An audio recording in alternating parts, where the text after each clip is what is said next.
दोस्तों डायबिटीज को कंट्रोल किया जा सकता है। लोग इसको एक बड़ी बीमारी समझते हैं जो ठीक नहीं हो सकती, पर सच्चाई यह है कि अगर आपको डायबिटीज है तो आप इसको कंट्रोल भी कर सकते हैं।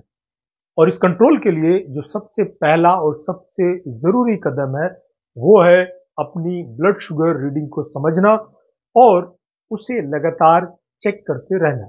ये बिल्कुल वैसा ही है जैसे एक गाड़ी चलाने वाले को स्पीडोमीटर देखना आता हो, ताकि आप गाड़ी को उसकी स्पीड के हिसाब से कंट्रोल कर सके। इस वीडियो में हम आपको स्टेप बाय स्टेप सिखाएंगे कि घर पर ब्लड शुगर कैसे चेक करते हैं, किन बातों का ध्यान रखें, किस ग्लूकोमीटर पे भरोसा किया जा सकता है और आपके हर सवाल का जवाब मिलेगा, चाहे आपने पहली बार ग्लूकोमीटर देखा हो या खरीदा हो या किसी और कंपनी का नया ग्लूकोमीटर खरीदना चाहते हो। तो चलिए शुरू करते हैं। सबसे पहले ये जान लेते हैं कि ग्लूकोमीटर के कौन कौन से हिस्से होते हैं। कई सारे हिस्से हैं।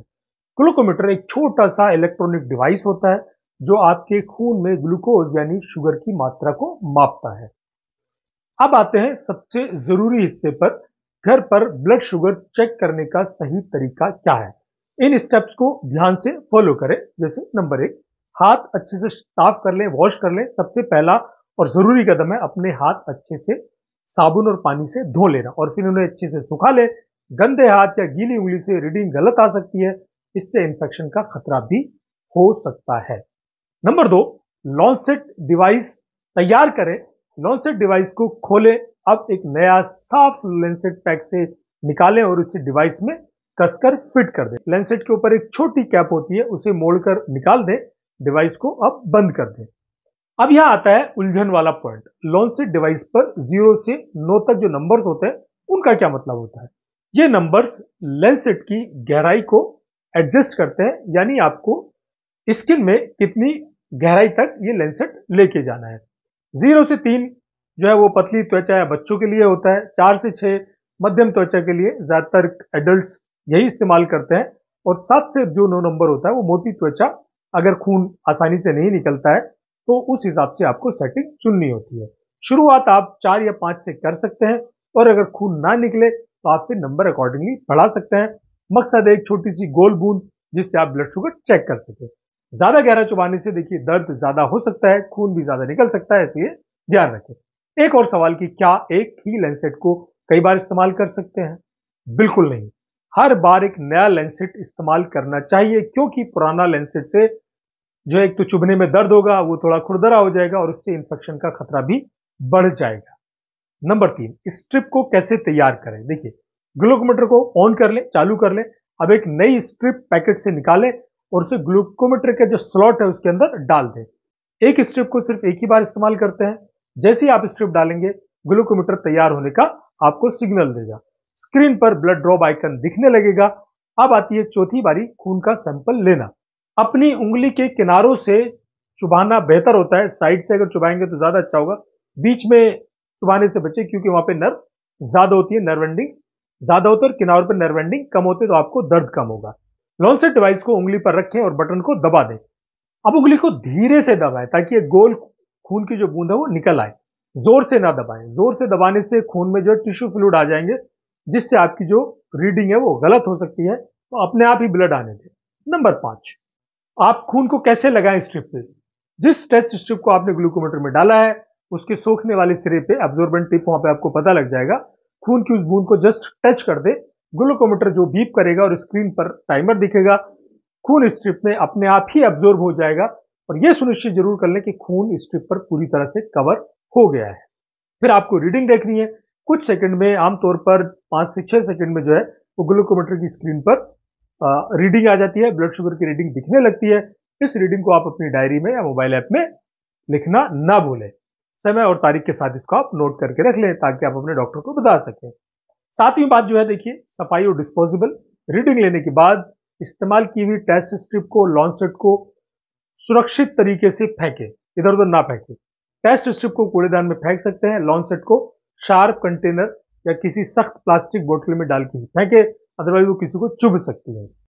कॉटन स्वैप से अपनी उंगली पे जो है वो हल्के से दबाव बना के रखें। अगर खून निकल रहा हो तो फिर उसके बाद आप साफ करके खून बंद हो जाता है। अब सवाल आता है, सबसे अच्छा ग्लूकोमीटर कौन सा है।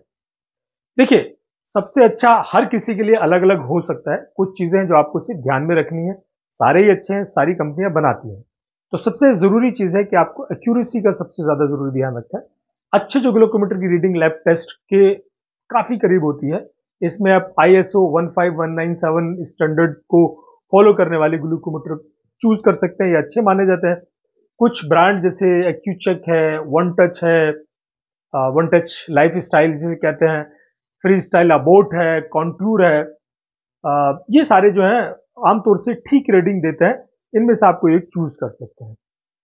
उसके अलावा आप दो देखिए इस्तेमाल में आसानी का भी ध्यान रखिए कि क्या डिवाइस इस्तेमाल करने में आसान है, क्या बटन साफ है, क्या स्क्रीन पर रीडिंग बड़े साफ अक्षरों में आपको दिखाई देती है। खास तौर से हमारे बुजुर्ग लोगों के लिए ये बात बहुत ज़रूरी ध्यान देने वाली है कि उनको नंबर ठीक से दिखाई दें। तीसरा देखिए स्ट्रिप का खर्चा ज़रूर देख लें। ग्लूकोमीटर एक बार खरीदना होता है लेकिन टेस्ट स्ट्रिप आपको बार-बार खरीदने होते हैं। लैंसेट भी बार-बार खरीदने होते हैं। तो कुछ कंपनियों की स्ट्रिप्स काफ़ी महँगी होती हैं जबकि ग्लूकोमीटर सस्ता होता है। तो अपना बजट देखें और उसके हिसाब से स्ट्रिप्स की उपलब्धता और कीमत ज़रूर चेक कर लें। और मेरी निजी सलाह होगी, आमतौर पे आप यूज़र रिव्यूज़ और एक्यूरेसी डेटा के आधार पे ही डिवाइस को लेने का फैसला करें। सस्ता-महँगा ना देखें क्योंकि ये आपकी सेहत से जुड़ा मामला है।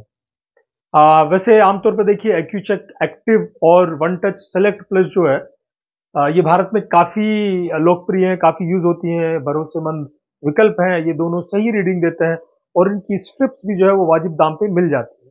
लेकिन अपने डॉक्टर से भी सलाह ज़रूर ले लें, आपके लिए कौन-सा ग्लूकोमीटर सबसे अच्छा रहेगा। क्योंकि हर व्यक्ति की ज़रूरत देखिए अलग हो सकती है। ग्लूकोमीटर से जुड़े कुछ आम सवाल और उनके जवाब जनरली लोग पूछते हैं। मैं यहाँ आपको सीधे उन सवालों के जवाब दे देता हूँ, शायद आपके भी उन सवालों के जवाब मिल जाएँगे। जैसे नंबर 1, ग्लूकोमीटर की बैटरी कब बदलनी चाहिए? When to change the glucometer battery. लोग भूल जाते हैं एक्चुअल में और ये बड़ी गलती होती है, जिससे रीडिंग खराब आती है। तो अक्सर ग्लूकोमीटर में कम बैटरी का इंडिकेटर, लो बैटरी इंडिकेटर होता है। वो बता देता है आपको जब आप स्क्रीन ऑन करते हैं। जब ये इंडिकेटर दिखने लगे तो बैटरी आपको फौरन बदल देनी चाहिए। अगर रीडिंग लगातार आपको इनकॉन्सिस्टेंट लग रही है या डिवाइस अपने आप बंद हो जा रही है, तो भी ये बैटरी की समस्या हो सकती है। तो आप बैटरी बदल सकते हैं। ज़्यादातर ग्लूकोमीटर जो है वो बटन सेल जो CR2032 का सेल आता है, उस पे चलते हैं जो आसानी से मार्केट में मिल जाता है। मैनुअल में बैटरी का प्रकार ज़रूर चेक कर लें बदलने से पहले। फिर बात आती है कि भाई कैसे पता लगे कि ग्लूकोमीटर ठीक से काम कर रहा है? How to check if glucometer is working correctly? तो देखिए ज़्यादातर ग्लूकोमीटर के साथ जो है ना एक कंट्रोल सॉल्यूशन भी आता है। तो आप जिसे ब्लड की जगह उस कंट्रोल सॉल्यूशन को यूज कर सकते हैं। ये सॉल्यूशन एक तय शुगर की मात्रा का होता है। आप कंट्रोल सॉल्यूशन की एक बूंद को टेस्ट स्ट्रिप पर डालकर चेक कर सकते हैं। अगर रीडिंग कंट्रोल सॉल्यूशन की रेंज जो जनरली बोतल पे दी जाती है लिखी हुई के अंदर आती है तो आपका ग्लूकोमीटर सही से काम कर रहा है। अगर देखिए ये नहीं है सॉल्यूशन तो फिर आप अलग मशीन से अपना ब्लड टेस्ट भी कर सकते हैं। ये टेस्ट आप नियमित रूप से करें। जब आपको रीडिंग पर शक हो तो ये ज़रूर करना चाहिए। अगर कंट्रोल सॉल्यूशन नहीं है तो 2 अलग-अलग ग्लूकोमीटर का इस्तेमाल कर लें। एक ही खून का सैंपल टेस्ट करके रीडिंग की आप कंपैरिज़न कर सकते हैं। लेकिन कंट्रोल सॉल्यूशन का जो तरीका है वो ज़्यादा भरोसेमंद है।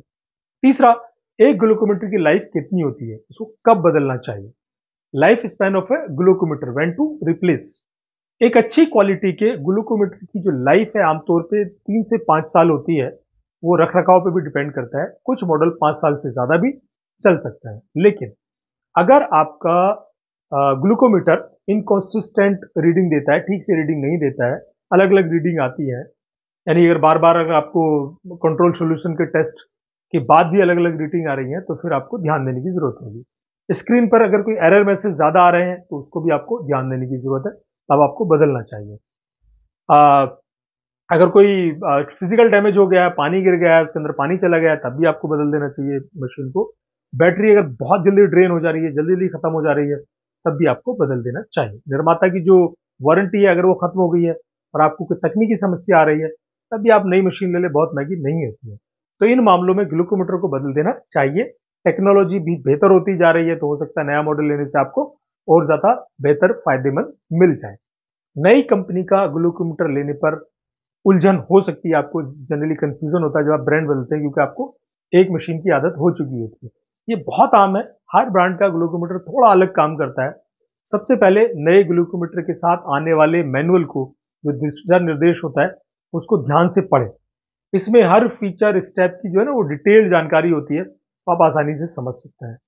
कंट्रोल सॉल्यूशन टेस्ट जरूर कर लें, और अगर फिर भी उलझन हो तो कंपनी की कस्टमर केयर हेल्पलाइन पे कॉल करके आप समझ सकते हैं, वो आपको सही तरीके से गाइड कर देंगे। ब्लड शुगर चेक करते वक्त कुछ और जरूरी बातें ध्यान रखनी चाहिए, याद रखनी चाहिए। समय जो है वो बहुत जरूरी है, टाइमिंग आपका कि कब आप टेस्ट करें। जनरली डॉक्टर आपको अलग अलग समय पे ब्लड शुगर चेक करने के लिए बोल सकते हैं, जैसे फास्टिंग ब्लड शुगर, पीपी जिसको पोस्ट पेरेंडियल ब्लड शुगर या पोस्ट मील ब्लड शुगर कहते हैं, जो खाने के 2 घंटे बाद यानी कि नाश्ते के 2 घंटे बाद होती है। रैंडम ब्लड शुगर जो दिन में कभी भी किसी भी टाइम पे हो सकती है, और हर रीडिंग का देखिए अपना अपना मतलब होता है। आपको अपनी टारगेट रेंज का भी पता होना चाहिए, अपने डॉक्टर से अपने ब्लड शुगर का टारगेट रेंज जरूर डिस्कस कर लें। हर व्यक्ति के लिए टारगेट रेंज अलग हो सकती है। उसके अलावा देखिए आप पानी बहुत ज्यादा पिए, हाइड्रेट रखें अपने आप को। अगर आपके शरीर में पानी की कमी है, आप डिहाइड्रेटेड है, तो रीडिंग गलत आ सकती है, और खासतौर से जिस दिन आप टेस्ट करें तो उस दिन अच्छे से पानी पिए। अगर आप बीमार हैं, जैसे आपको सर्दी जुकाम बुखार अगर हो गया, कोई इन्फेक्शन है, तो देखिए ब्लड शुगर की रीडिंग जो है वो हाई हो सकती है, दवाइयों के कारण भी हो सकती है। तो इन दिनों ज्यादा बार चेक कर लें ताकि आपको सही रीडिंग मिल जाए, और अपने डॉक्टर से बात करें। स्ट्रेस के कारण भी ब्लड शुगर देखिए बढ़ सकता है, तो आराम से रहें, स्ट्रेस ना लें, और रीडिंग को सिर्फ एक नंबर ना समझें बल्कि अपनी सेहत का इंडिकेटर समझें। टेस्ट स्ट्रिप का जो स्टोरेज है उसको जरूर रखें। टेस्ट स्ट्रिप को हमेशा उनके असली डब्बों में ही रखें, ठंडी और सूखी जगह पे रखें, कहीं गीली जगह पे ना छोड़ दें उसके, और उसके स्टोरेज पे भी ध्यान रखें। सीधी धूप या नमी से इसको बचा के रखें, डिब्बे का ढक्कन टाइट करके बंद करके रखें, तो ये सावधानियां रखने की जरूरत है। एक्सपायरी भी जरूर देख लें अपने टेस्ट स्ट्रिप की, क्योंकि अगर एक्सपायर हो गया आपका टेस्ट स्ट्रिप, तब भी आपकी रीडिंग खराब आएगी, गलत रीडिंग देगा। आपको उससे घबराहट हो सकती है कि यार मेरी तो रीडिंग ऊपर नीचे होने लगी है। तो इन सब चीजों का आपको ध्यान रखने की जरूरत है। उम्मीद है कि इस वीडियो से आपके सारे शक दूर हो गए होंगे। अगर आपको ये जानकारी फायदेमंद लगी हो, अच्छी लगी हो, तो प्लीज इस वीडियो को लाइक जरूर कर लें, अपने दोस्तों को और परिवार के साथ जरूर शेयर करें, सो दैट बाकी लोगों को भी इसका फायदा मिले, खासकर उन लोगों को जिन्हें डायबिटीज है या वो इसकी जानकारी चाहते हैं। और हेल्दी फॉर एवर चैनल को सब्सक्राइब करना बिल्कुल भी ना भूलें, बेल आइकन का बटन भी दबा लें, सो दैट इस तरह के हेल्थ इंफॉर्मेटिव वीडियोस आपको समय पे मिलते रहें और आप कुछ भी मिस ना करें। Thank you so much.